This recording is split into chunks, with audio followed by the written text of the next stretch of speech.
नमस्कार। दिन भर की बड़ी खबरों में आपका स्वागत है। मैं हूं आपके साथ सुम्बुलीरम। आज खबरों में बात करेंगे लालू के प्रहार से मोदी को याद आई अपने परिवार की, सपा में शामिल हुए भाजपा के बड़े नेता की, भाजपा नेता के वायरल हुए अश्लील वीडियो की, बात करेंगे रोजगार को लेकर राहुल गांधी के सवालों की, जानेंगे सुप्रीम कोर्ट का ऑर्डर, सांसद विधायकों पर चलेगा केस, कानून में नहीं मिलेगी छूट। तो आइए खबरों की शुरुआत करते हैं। अब बात आज की सबसे बड़ी खबर की। पटना महागठबंधन की जन विश्वास महारैली हुई। 3 मार्च को हुई इस रैली की गूंज दिल्ली तक सुनाई दी। गांधी मैदान में लाखों लोग जुटे थे और इस दौरान आरजेडी अध्यक्ष लालू यादव ने पीएम मोदी के परिवारवाद वाले आरोपों पर सफाई दी और इसके बाद अब पूरी बीजेपी मोदी का परिवार ढूंढ रही है, जिसके बाद पीएम सोशल मीडिया पर ट्रोल हो रहे हैं। तो क्या है पूरी खबर, देखिए ये रिपोर्ट। पटना में 3 मार्च को महागठबंधन की रैली में लालू यादव ने कहा था, पीएम मोदी आजकल परिवारवाद पर हमला करते हैं।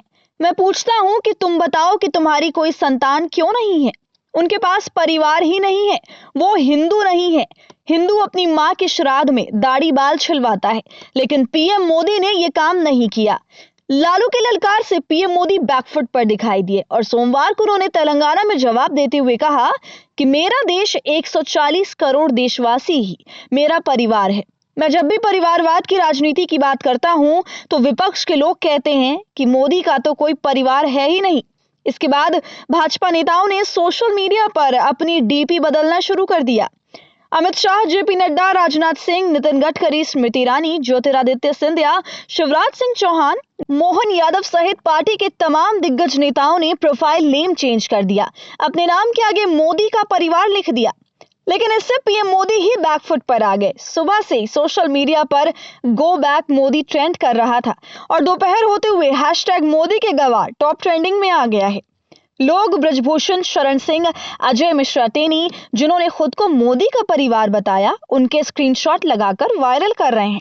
दावा किया जा रहा है कि महागठबंधन की एक ही रैली से बीजेपी के होश उड़ गए हैं। साफ है कि इंडिया गठबंधन की ताकत के आगे अब भाजपा कमजोर पड़ती दिखाई दे रही है और उसका हर दांव उल्टा पड़ता दिख रहा है। लोकसभा चुनाव से पहले बहुजन समाज पार्टी और भारतीय जनता पार्टी के कई नेता अपने सैकड़ों साथियों के साथ सोमवार को अखिलेश यादव की मौजूदगी में समाजवादी पार्टी में शामिल हुए। तो वहीं इस मुद्दे पर प्रेस कॉन्फ्रेंस करते हुए अखिलेश यादव ने भाजपा पर किया है कड़ा प्रहार। तो कौन हुआ है सपा में शामिल, देखिए इस पर हमारी ये खास रिपोर्ट। लोकसभा चुनाव जैसे जैसे नजदीक आता जा रहा है, वैसे वैसे हर पार्टी और उसके नेता जबरदस्त दांवपेच में लगे हुए हैं और एक पार्टी से दूसरी पार्टी तक का सफर तय कर रहे हैं। तो वहीं इसी कड़ी में अब सपा में भारतीय जनता पार्टी और बहुजन समाज पार्टी के बड़े नेता अपने समर्थकों के साथ सपा में शामिल हो गए। इन नेताओं में पूर्व मंत्री शिव कुमार बेरिया, बसपा नेता अतहर खान भुट्टो, बसपा के मंडल कोऑर्डिनेटर राम मिलन भारती, मेरठ से बीजेपी के पंडित अंकित शर्मा, राजा राजकुमार सिंह के भी नाम शामिल हैं। इस मिलन के बाद अखिलेश यादव ने एक प्रेस कॉन्फ्रेंस करी और कहा कि जो समाजवादी पार्टी में शामिल हो रहे हैं, मैं उनका स्वागत करता हूं और धन्यवाद देता हूं। आने वाले समय में ये सभी लोग सपा के साथ मिलकर अपने सहयोगियों के साथ संघर्ष करेंगे और लड़ाई लड़ेंगे। इसके साथ ही उन्होंने कहा कि भाजपा और उनके थिंक टैंक होशियार हैं। उसे पता है कि कब ढाई चाल चलना है, कब घोड़ा चाल, लेकिन हमारे पास भी कई वजीर हैं। बीजेपी पुराने ट्रिक्स अपना रही है। समाजवादी पार्टी जब पीडीए को बढ़ा रही है, तब बीजेपी ऐसी हरकतें कर रही है। पेपर लीक होने के मामले पर बोलते हुए उन्होंने कहा कि पेपर लीक से बीजेपी 2.25 लाख वोट लीक कर गए।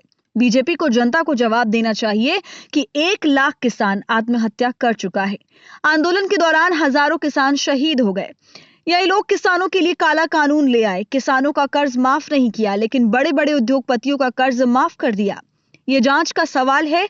बीजेपी ने जिन उद्योगपतियों का कर्ज माफ किया है, उन्होंने बीजेपी को इलेक्टोरल बॉन्ड दिया है। क्या पता कर्ज माफ करने के बहाने बीजेपी इलेक्टोरल बॉन्ड ले लेती हो।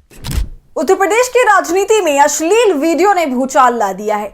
दावा किया जा रहा है कि कथित वीडियो में उत्तर प्रदेश के बाराबंकी से भाजपा सांसद और नवघोषित उम्मीदवार उपेंद्र सिंह रावत है।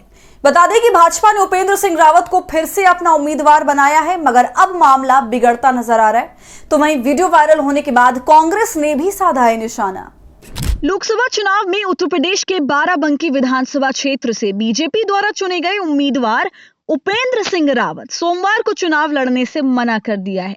दरअसल बीते दिन रविवार को बीजेपी के उम्मीदवार उपेंद्र सिंह रावत का एक वीडियो सोशल मीडिया पर जमकर वायरल हो रहा है, जिसमें वो एक विदेशी महिला के साथ आपत्तिजनक स्थिति में देखे जा रहे हैं। इस वीडियो के वायरल होने के बाद बाराबंकी से बीजेपी सांसद उपेंद्र सिंह रावत ने कहा है कि जब तक मैं निर्दोष साबित नहीं हो जाता तब तक चुनाव नहीं लड़ूंगा। वहीं कांग्रेस नेताओं ने भी इस वीडियो को लेकर भाजपा पर जमकर निशाना साधा है। सोशल मीडिया पर अश्लील वीडियो वायरल होने पर उपेंद्र सिंह रावत ने अपने एक्स अकाउंट पर पोस्ट करते हुए कहा कि मेरा एक एडिटेड वीडियो वायरल किया जा रहा है जो डीप फेक एआई तकनीक द्वारा जनरेटेड है, जिसकी एफआईआर मैंने दर्ज करा दी है। इसके संदर्भ में मैंने माननीय राष्ट्रीय अध्यक्ष जी से निवेदन किया कि इसकी जांच करवाई जाए। जब तक मैं निर्दोष साबित नहीं होता, सार्वजनिक जीवन में कोई चुनाव नहीं लड़ूंगा। बता दें कि इस मामले के सामने आने के बाद अब सियासत भी शुरू हो गई है। कांग्रेस ने भाजपा पर तंज कसा है। भारतीय युवा कांग्रेस के राष्ट्रीय अध्यक्ष बीवी श्रीनिवास ने वीडियो वायरल होने के बाद भाजपा पर निशाना साधा। उन्होंने अपने आधिकारिक एक्स हैंडल से एक पोस्ट साझा की, जिसमें उन्होंने कहा है कि नड्डा जी, बाराबंकी से भाजपा सांसद उपेंद्र रावत को उनकी वायरल प्रतिभा देखकर फिर से लोकसभा का टिकट दिया गया। सीवी के साथ सीडी भी देखी गई थी क्या? तो अब देखना यह होगा कि भाजपा इस मामले पर क्या एक्शन लेती है। राहुल गांधी की भारत जोड़ो न्याय यात्रा ने बढ़ा दी है पीएम मोदी की टेंशन। राहुल गांधी ने आज सरकारी नौकरियों में खाली पदों को नहीं भरने को लेकर भाजपा सरकार पर निशाना साधा। राहुल गांधी ने यात्रा के दौरान मोदी सरकार को घेर लिया और सवाल किया कि युवाओं के लिए रोजगार कहां है। तो क्या कुछ कहा राहुल गांधी ने यात्रा के दौरान, देखिए इस रिपोर्ट में। मोदी सरकार को युवाओं को रोजगार देने की चिंता नहीं, पीएम सिर्फ अपने उद्योगपति मित्रों की चिंता करते हैं, उनके बारे में ही सोचते हैं। कांग्रेस सांसद राहुल गांधी ने भारत जोड़ो न्याय यात्रा के दौरान मोदी सरकार को युवा विरोधी करार दिया। राहुल ने कहा कि देश के युवाओं, एक बात नोट कर लो, नरेंद्र मोदी की नीयत ही रोजगार देने की नहीं है। नए पद निकलना तो दूर, वो केंद्र सरकार के खाली पड़े पदों पर भी कुंडली मारकर बैठे हैं। अगर संसद में पेश किए गए केंद्र सरकार के आंकड़ों को ही माने तो 78 विभागों में 9,64,000 पद खाली हैं। महत्वपूर्ण विभागों में ही देखें तो रेलवे में 2.23 लाख, गृह मंत्रालय में 1.43 लाख और रक्षा मंत्रालय में 2.64 लाख पद खाली हैं।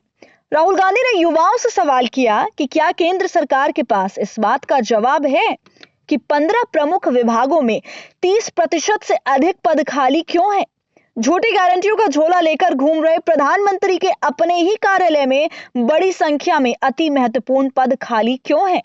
स्थायी नौकरी देने को बोझ मानने वाली भाजपा सरकार लगातार संविदा व्यवस्था को बढ़ावा दे रही है, जहां न सुरक्षा है और न ही सम्मान। खाली पड़े पद देश के युवाओं का हक है और हमने इन्हें भरने के लिए एक ठोस प्लान तैयार किया है। इंडिया का संकल्प है, हम युवाओं के लिए नौकरी के बंद दरवाजे खोल देंगे। सवाल रोजगार का है तो सवाल सांसद और विधानसभा में नोट लेकर वोट देने का भी है। अभी तक सांसदों और विधायकों को सदन के अंदर होने वाले किसी भी मामले में कानूनी कार्रवाई से छूट मिली थी, लेकिन अब सुप्रीम कोर्ट ने इस छूट को सीमित कर दिया है। तो क्या है सुप्रीम कोर्ट का फैसला, देखिए इस पर हमारी यह खास रिपोर्ट। संसद और विधायकों के आचरण पर कार्रवाई के अधिकार को लेकर सुप्रीम कोर्ट ने आज एक बड़ा फैसला सुनाया है। सीजेआई चंद्रचूड़ की अध्यक्षता वाली 7 सदस्यों की बेंच ने 26 साल पुराने अपने ही फैसले को पलटते हुए कहा कि हम 1998 में दिए गए जस्टिस पीवी नरसिम्हा की 5 सदस्य वाली बेंच के उस फैसले से सहमत नहीं है, जिसमें सांसदों और विधायकों को सदन में भाषण देने या वोट के लिए रिश्वत लेने के लिए मुकदमे से छूट दी गई थी। आपको बता दें कि लोकसभा के अंदर नोटों की गड्डियां लहराने से लेकर जनप्रतिनिधियों पर वोट बेचने और सवाल पूछने के लिए पैसे लेने तक के गंभीर आरोप लगे हैं। लेकिन जब यह मामला सुप्रीम कोर्ट पहुंचा तो 1998 में दिए गए अपने फैसले में शीर्ष अदालत ने कहा था कि सदन के अंदर की गतिविधियों को लेकर सदस्यों के विशेष अधिकार हैं, कानून से उन्हें छूट मिली हुई है। 1998 में 5 जजों की संविधान पीठ में 3 के मुकाबले 2 के बहुमत से फैसला दिया था कि ऐसे मामलों में जनप्रतिनिधियों पर मुकदमा नहीं चलाया जा सकता। लेकिन यह मामला एक बार फिर सुप्रीम कोर्ट पहुंचा है, जिसमें अदालत ने पुराने फैसले को पलट दिया है। सीजेआई चंद्रचूड़ ने कहा कि अगर कोई घूस लेता है तो केस बन जाता है, भले ही उसने बाद में वोट दिया या फिर स्पीच दी। आरोप तब भी बन जाता जिस वक्त कोई सांसद घूस ले लेता। सीजेआई ने कहा है कि अगर कोई सांसद भ्रष्टाचार और घूसखोरी करता है तो ये चीजें भारत के संसदीय लोकतंत्र को समाप्त कर देंगे। आर्टिकल 105 और 194 में मिले विशेष अधिकार का मकसद सांसद के लिए सदन में भय रहित वातावरण बनाना है। अगर कोई विधायक राज्यसभा इलेक्शन में वोट देने के लिए घूस लेता है तो उसे भी प्रिवेंशन ऑफ करप्शन एक्ट का सामना करना ही पड़ेगा। साथ ही सुप्रीम कोर्ट ने संसद या विधानसभा में दिए गए अपमानजनक बयानों को अवैध मानने से इनकार कर दिया है।